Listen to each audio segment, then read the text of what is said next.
અને હવે આગળ વાત કરીએ તો મહત્વના સમાચાર મળી રહ્યા છે। નજર કરીએ મહત્વના સમાચાર પર। રાજકોટ મેયરના ગેરકાયદે બાંધકામનો મુદ્દો ગુંજ્યો છે।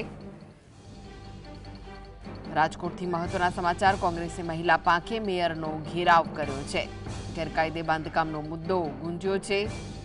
મેયરને પ્લાસ્ટિકનો બંગલો આપે તે પહેલા જ ઘર્ષણ થયું છે। મેયર સામે પગલાં લેવાની માંગ સાથે ઉગ્ર વિરોધ કરવામાં આવી રહ્યો છે।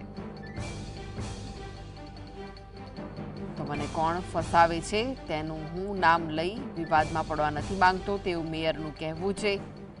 પોલીસ અને કોંગ્રેસના મહિલા કાર્યકરો વચ્ચે ઘર્ષણ સર્જાયું છે।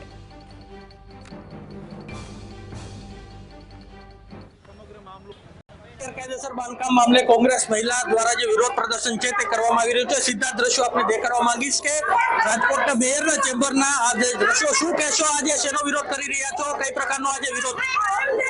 મેયરની ત્યાં વિરોધ એ માટે છે જે કર્યું એના કેમ અને ગરીબ માણસોને મકાન ઉપર શું ભાજપ સરકારનો આવો ભ્રષ્ટાચાર છે કે ગરીબ માણસોને હેરાન કરવાના?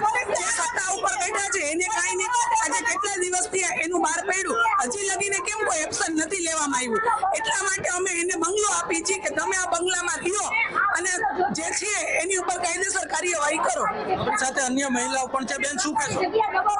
જો આપણે મેયરનો બંગલો તૂટવો જોઈએ, જેમ જંગલેશ્વરમાં કેમ બુલડોઝર એ લોકો ફેરવું, તો મેયરનો બંગલો કોની જગ્યા ઉપર જ છે, ખાલી જગ્યા ઉપર જ, તો એને કેમ એના બંગલા તોડવાના? ગરીબ માણસોને કેમ આટલું 5000 થી વધારે મકાનો એ લોકોએ તોડ્યા, તો મેયરના બંગલાને કેમ કોઈ નથી કરતું?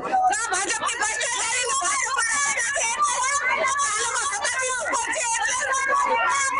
આજે જે વિરોધ પ્રદર્શન છે તે કરવામાં આવી રહ્યું છે। રાજકોટ શહેર કોંગ્રેસની મહિલાઓ દ્વારા આજે વિરોધ પ્રદર્શન છે તે કરવામાં આવી રહ્યું છે। ચોક્કસપણે તેમના દ્વારા જે માંગણી છે તે કરવામાં આવી છે।